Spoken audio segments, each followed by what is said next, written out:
Welcome to Boring History for Sleep.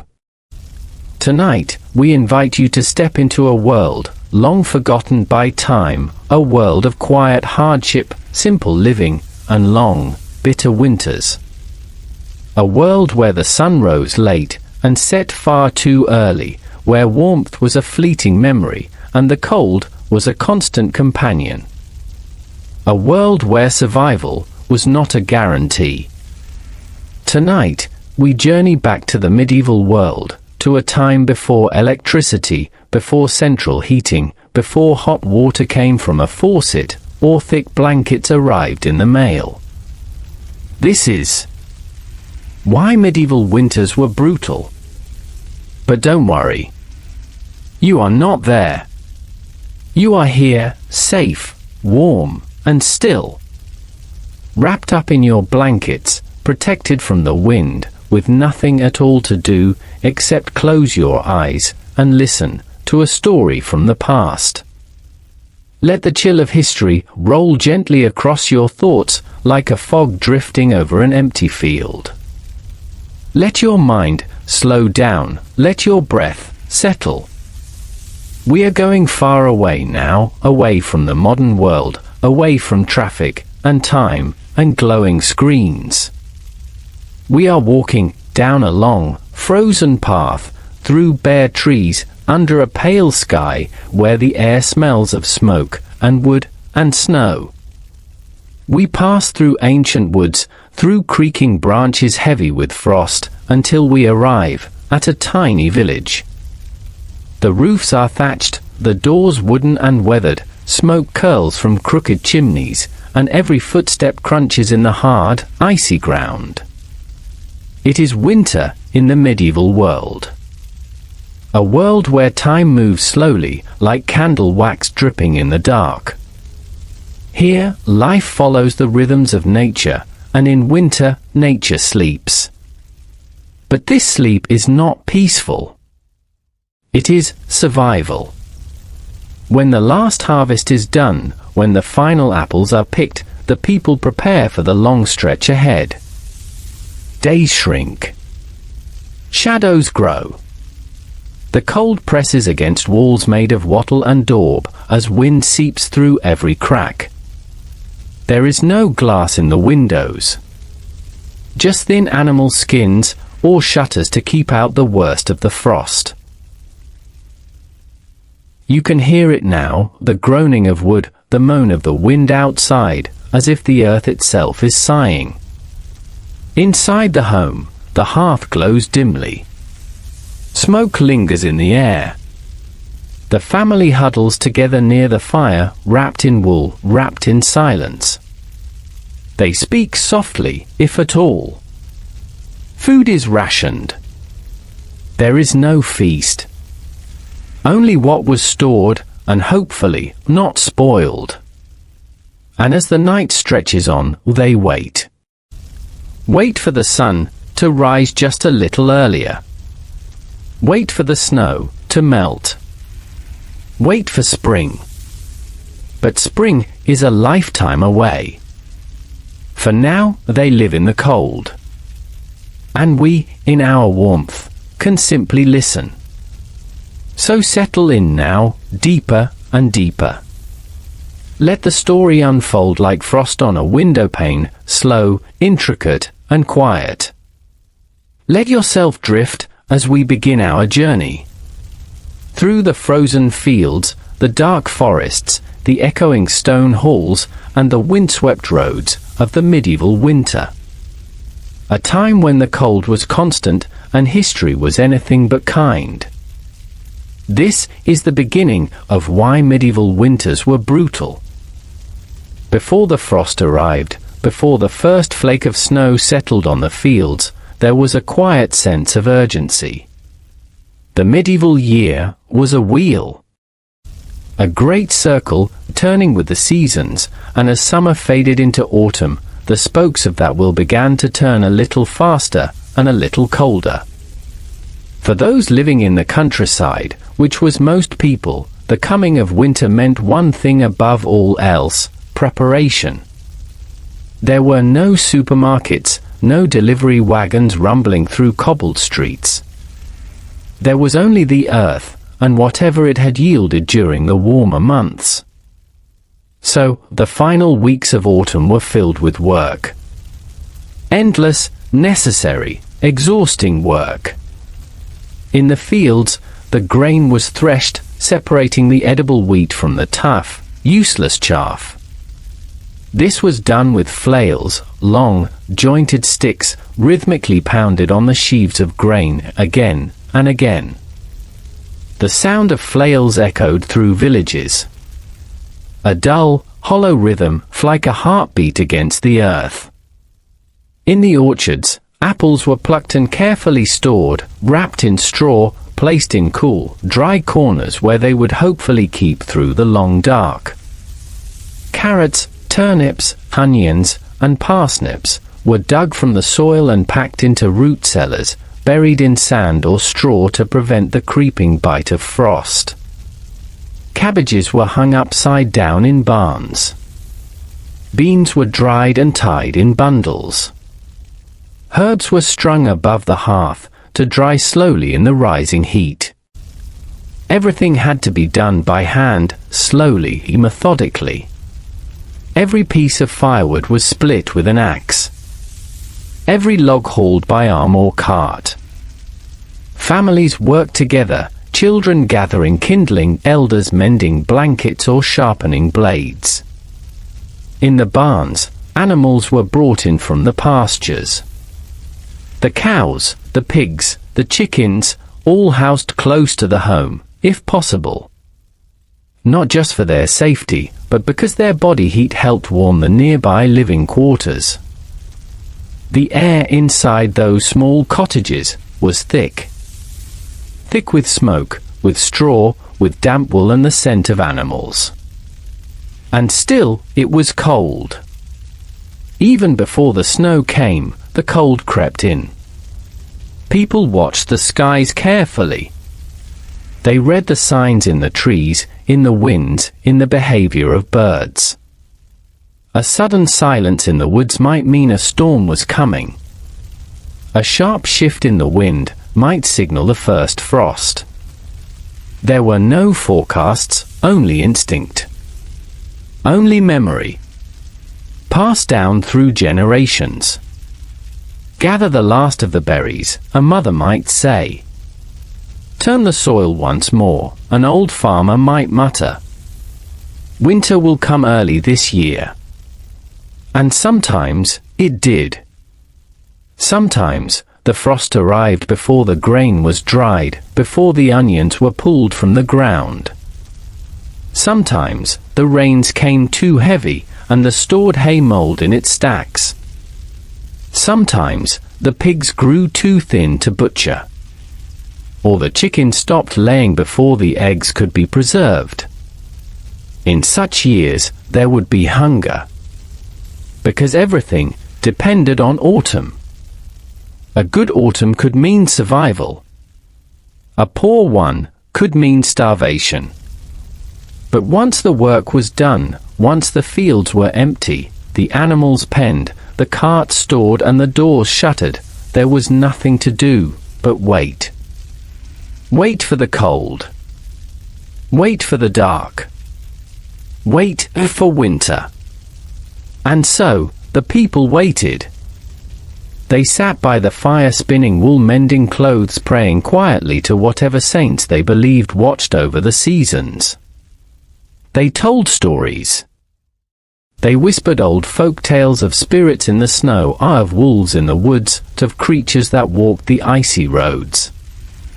And they waited. As the last leaves fell from the trees, as the breath became visible in the morning air and the ground hardened beneath their boots. The world was slowing, preparing for sleep. But sleep, in winter, did not come easy. Because soon the wind would rise. Because soon the wind would rise. The snow would fall. And everything would become harder. The last warmth, before. When we imagine the medieval winter, we often picture the cold outside. Snow drifting across open fields, icy winds howling through the trees, frozen rivers glinting under a pale grey sky. But in truth, the real cold was inside the home. Medieval houses, particularly those of peasants and labourers, were not built for comfort.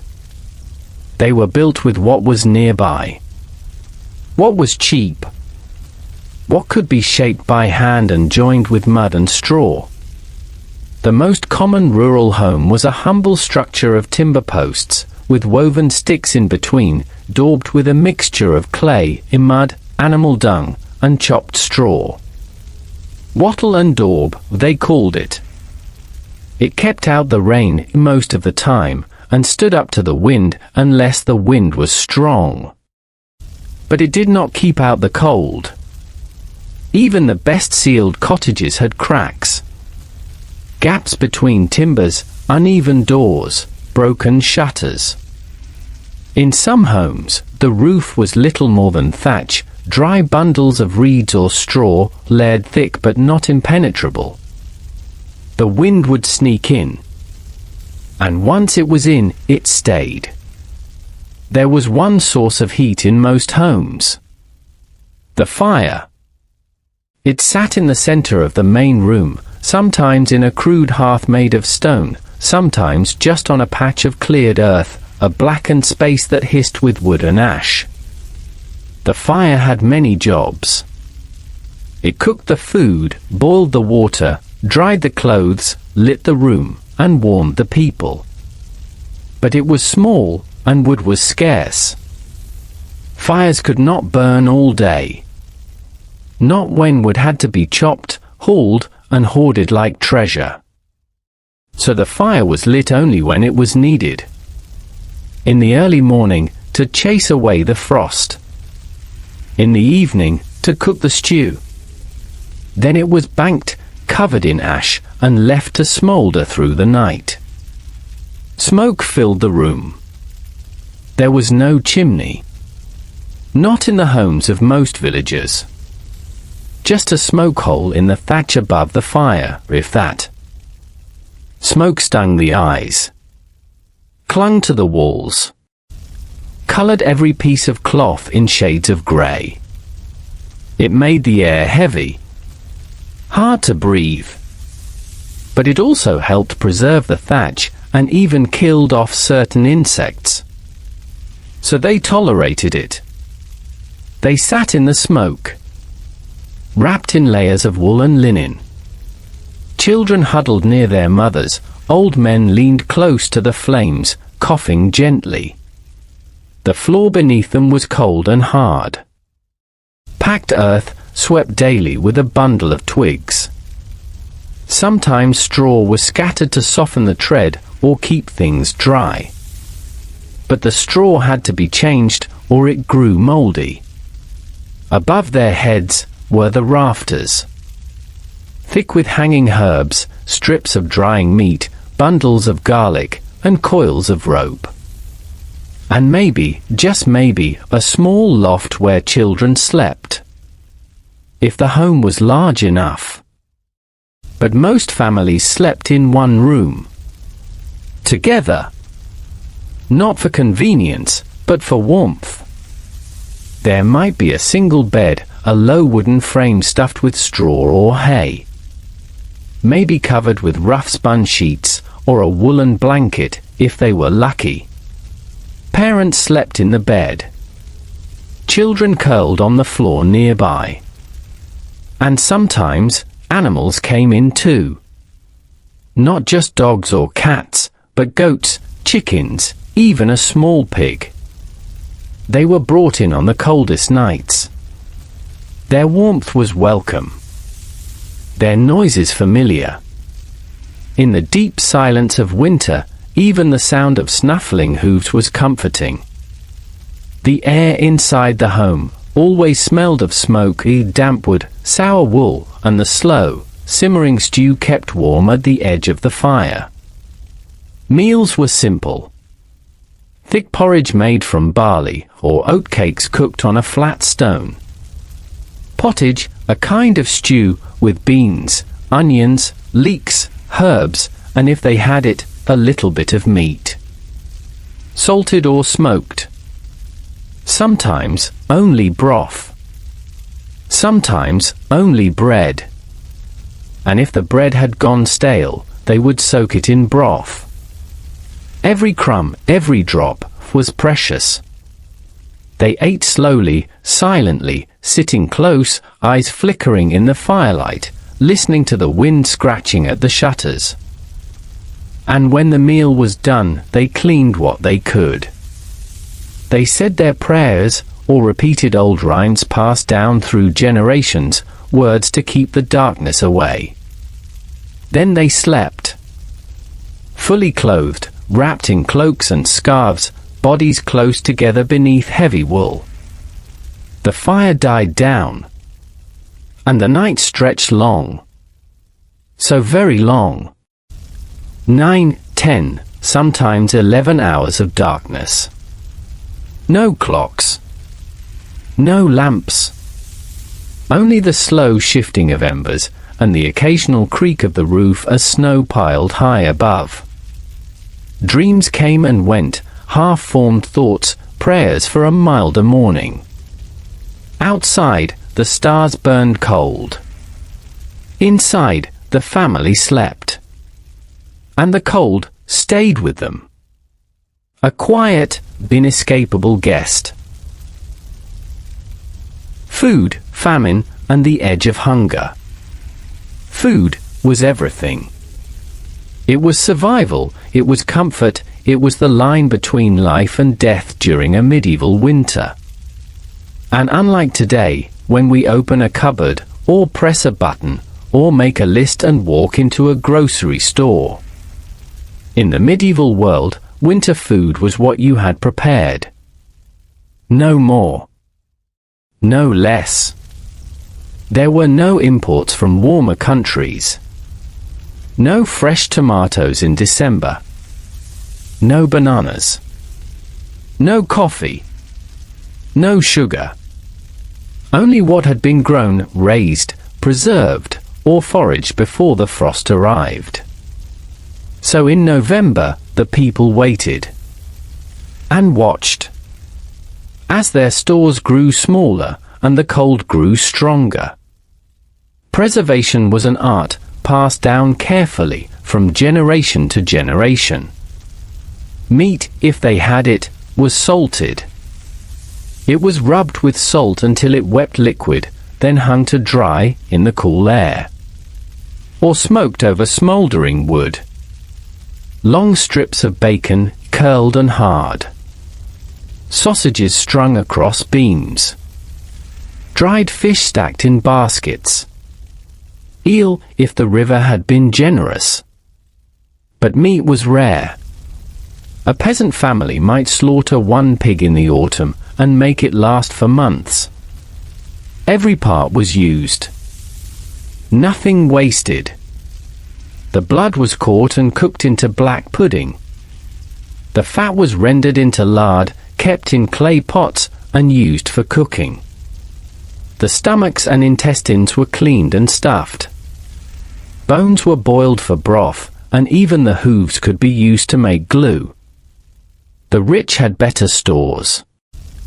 Barrels of salted beef, spiced wine, wheels of cheese aging in stone cellars. But even they were not immune to hunger.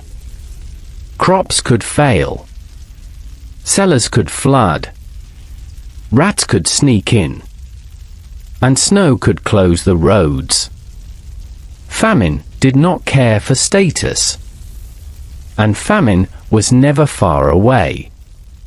One bad harvest, and a village could starve.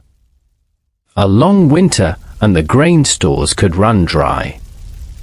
A late frost in spring, and the new seedlings would wither before they grew. It was a tightrope, and every winter was a step along the edge. Grain was precious.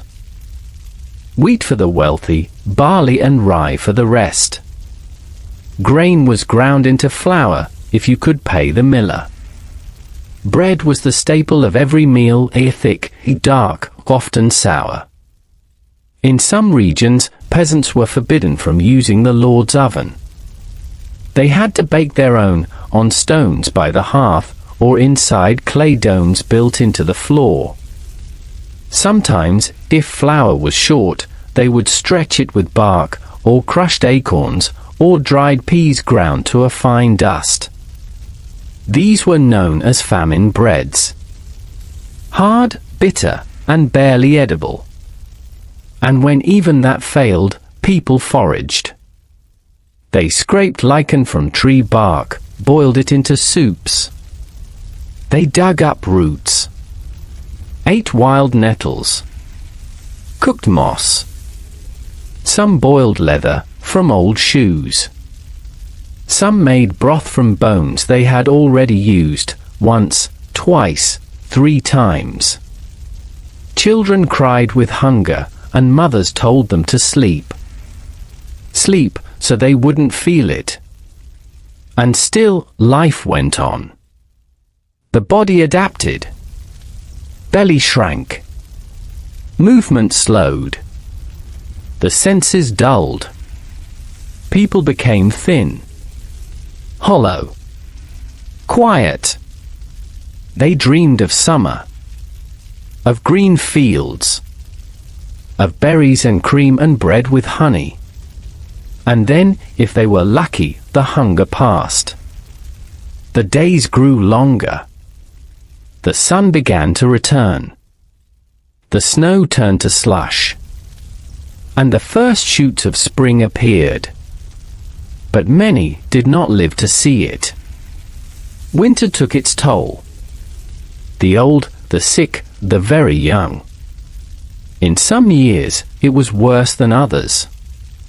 The Great Famine of 1315 followed a series of wet summers and failed harvests. People ate grass. They dug up the dead. Some said they sold their children for food.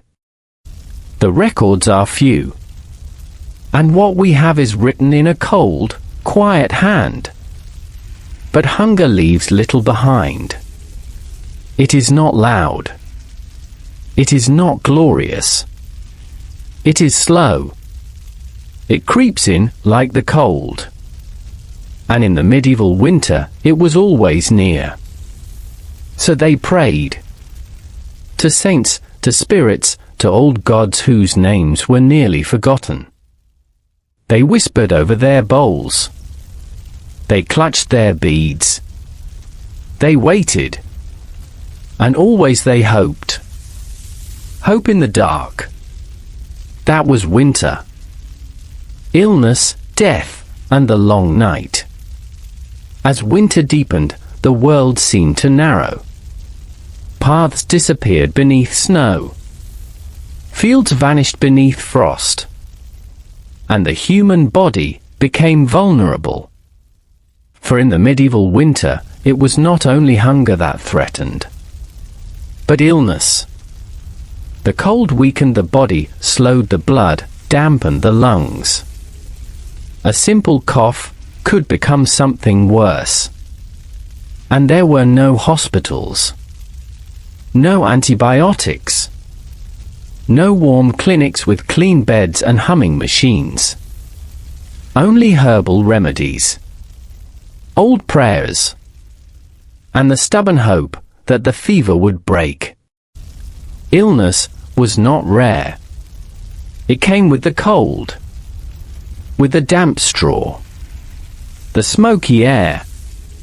The crowded rooms and unwashed hands.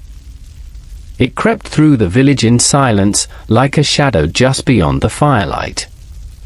Children were especially vulnerable. A cold could turn into pneumonia, a fever into convulsions, a rash into something deadly. And when the snows came heavy, there was nowhere to go. No healer could travel the frozen paths. No midwife could cross the icy stream. No priest could arrive before the end. And sometimes the end came quickly. A shivering, a burning, eager stillness. And then silence. The silence of a house emitting a voice. The silence of a mother who speaks no more. The silence of the hearth burning low. In some winters, whole families vanished, especially in plague years. Though the Great Plague came later, in the 14th century, disease was always a presence. Fevers, coughs, wasting illnesses with no names, no cures, only time. Sometimes, the sick were laid on straw mats near the fire, covered in every scrap of warmth the house could spare. Herbs might be burned, mint, lavender, rosemary, to cleanse the air. A warm broth was fed, spoon by spoon, slow as snowmelt. And the family waited for life or death. In noble houses, there were physicians, men trained in ancient texts, who studied humours and offered leeches and tonics. They, too, had little power over winter. A nobleman with a fever was as helpless as the poorest shepherd. Death was everywhere. It came not with drama, but with a whisper. And when it did, the body was washed, wrapped in cloth, and carried out into the snow. Burials were simple. The ground, frozen solid, made digging a grave nearly impossible. Sometimes, bodies were kept in barns, or caves, or beneath the chapel floor, until the earth softened. They were covered in hay, watched over by candles, and mourned in quiet. There were no wreaths, no marble stones. Just a name whispered into the cold wind, and a life remembered by the flicker of a fire. And still the night went on. The night in winter was long. 9 hours, 10, sometimes more. The dark pressed against the windows. The silence hung heavy. There was little to do. Candles were precious. Oil even more so. Fires were banked to conserve heat. So, they sat in darkness. Some spun wool. Some mended tools. Some stared into the coals, thinking of spring, of summers past, of those they had lost. Sleep came in stages. Not all at once. There was first sleep and second sleep. People would wake in the middle of the night, pray, stir the fire, whisper to one another. Then return to bed for second sleep. This was normal. The body obeyed the darkness. It did not resist. And as the cold deepened outside, the people retreated inward. Into dreams. Into memories. Into the comfort of things that could not be taken by frost. There were stories. Tales passed down through generations, told in low voices near the hearth. Stories of old heroes. Of beasts in the woods. Of saints and sinners, and the thin line between. These stories gave shape to the night. They made the dark seem smaller. They reminded the people that they were not alone. And when the embers glowed faintly, and sleep returned, it was deep. Because winter was exhausting. It demanded everything. And if they did, then life would begin again. Faith, folklore, and the fear of winter. When the nights were long, and the world was quiet, something else crept into the medieval home. Not the cold, not the hunger, but a presence just beneath the surface of the ordinary. A whisper in the dark. A breath in the woods. Winter was not just a season. It was a threshold. A time when the boundary between the seen and the unseen grew thin. And so, the people turned to faith.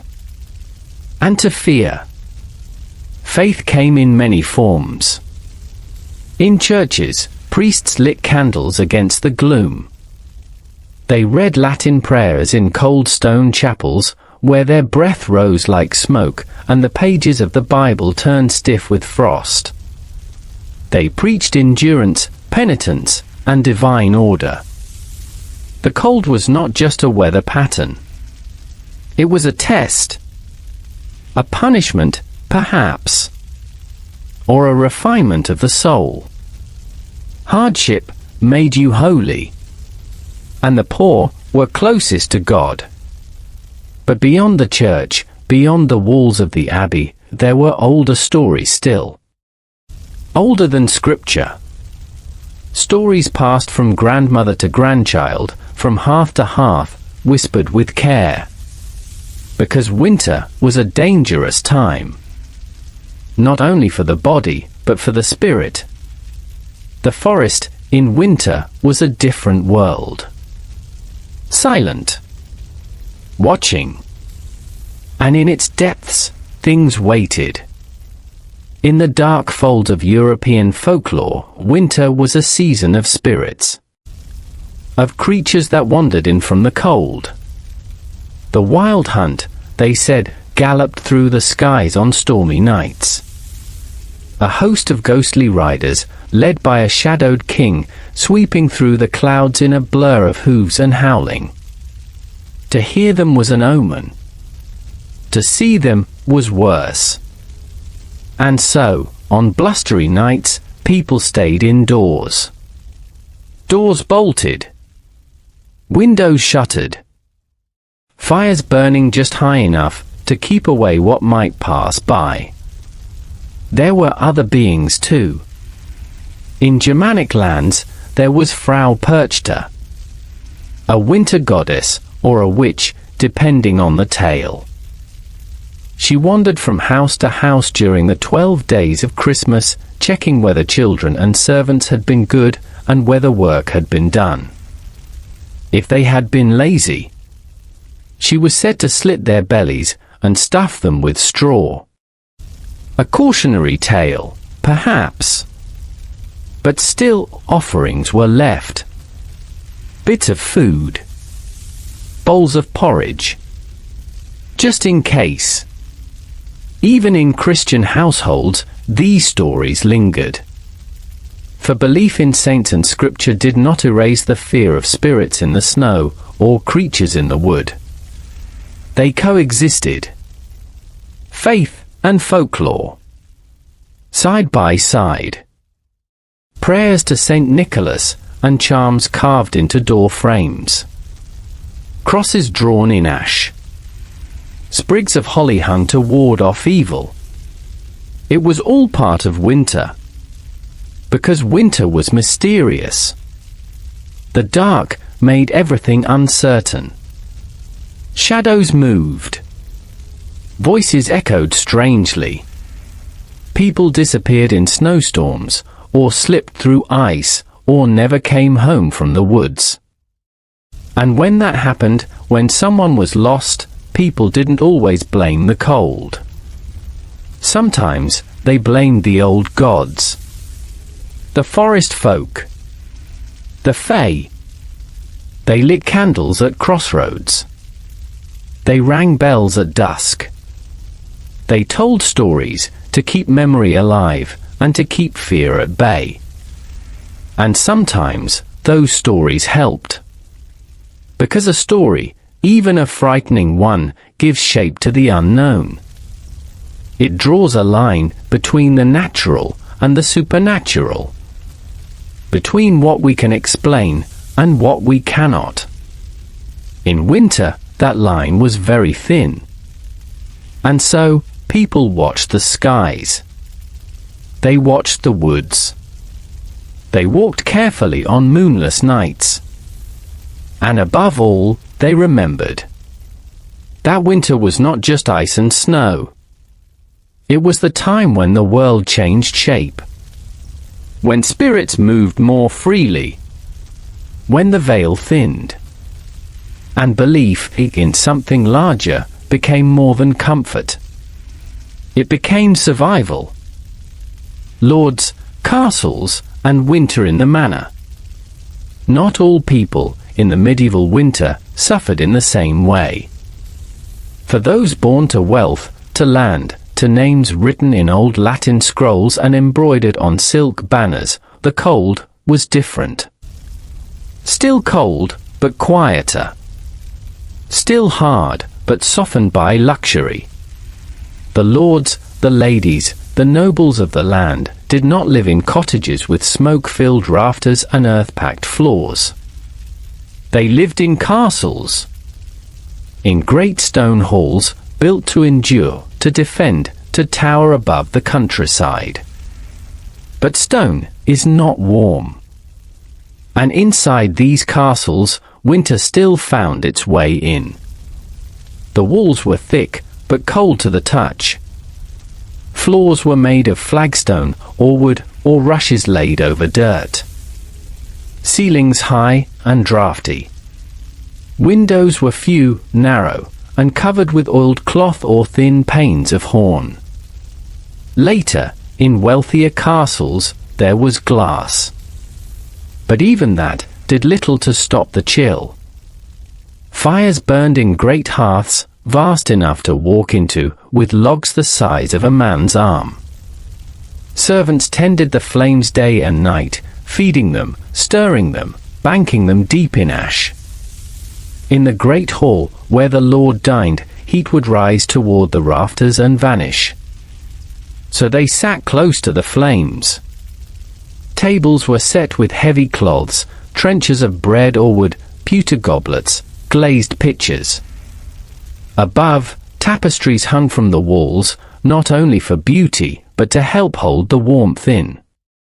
Thick-woven scenes of saints, battles, and hunting parties lined the rooms like woolen memories. And still, the cold crept in. So the nobles wore layers. Tunics, lined cloaks, woolen hose, fur-trimmed sleeves. Fox, marten, and ermine, if the family was wealthy enough. Clothing was not just fashion. It was insulation. Women wrapped themselves in heavy gowns, veils drawn close. Men pulled on lined boots, thick gloves, and wide belts with daggers at their sides. And even then, hands went numb in the corridors. Bedrooms in castles were rarely warm. Fires were not always lit in each chamber. Wood had to be carried in, ashes removed, smoke drawn up through narrow flues. And so, beds became fortresses of their own. Great, four-posted frames, hung with curtains, stuffed with straw mattresses and layers of blankets. Some beds had warming pans, shallow metal trays filled with coals, passed between the sheets before sleep. Still, breath misted in the cold morning air. And yet, within these walls, life went on. There were feasts, especially in midwinter when the days were shortest. Boar roasted on spits. Minstrels played slow songs. Jugglers, fools, and storytellers made the rounds. Tables groaned with pies, cheeses, wine, and gelid meats. The lords were generous, sometimes. On feast days, villagers might be allowed in, given loaves of bread, bowls of broth, or tokens of coin. Not often, but enough to make hope linger. There was also hunting.